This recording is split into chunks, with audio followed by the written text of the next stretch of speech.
صدر جلسہ معزز اکرام اور میرے محترم ساتھیوں، السلام علیکم۔ میں آج آپ سب کے سامنے استاد رہنما رہبر اس عنوان پر چند باتیں کہنا چاہتی ہوں اور امید کرتی ہوں کہ آج سب بغور سماعت فرمائیں گے۔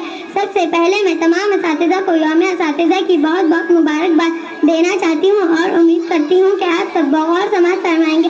سب سے پہلے میں تمام کا شکریہ ادا کرنا چاہتی ہوں کہ وہ ہمیں بہت محنت اور لگن کے ساتھ پڑھاتے ہیں۔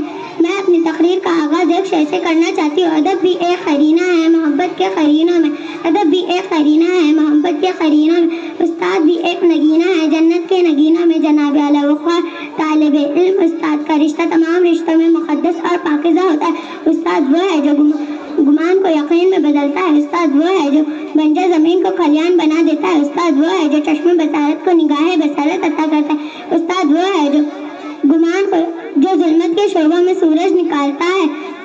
جن کے کردار سے آتی ہے صداقت کی مہک، جن کے کردار سے آتی ہے صداقت کی مہک، ان کی تدریس سے پتھر بھی پگھل جاتے ہیں۔ دین اسلام میں اس وقت تک ان کی اہمیت رہے گی جب تک دین اسلام میں اساتذہ کو عزت نہ دی جائے۔ وہ طالب علم کبھی کامیاب نہیں ہوتے جو اپنے اساتذہ کی عزت نہیں کرتے۔ میں اپنے اساتذہ کے لیے ایک شعر کہہ کر اپنی تقریر ختم کرنا چاہتی ہوں۔ مٹی کو سونا بناتا ہے جب ہاتھ استاد لگاتا ہے، مٹی کو سونا بناتا ہے جب ہاتھ استاد لگاتا ہے، پستی سے بلندی کی جانب کا سفر کرواتا ہے۔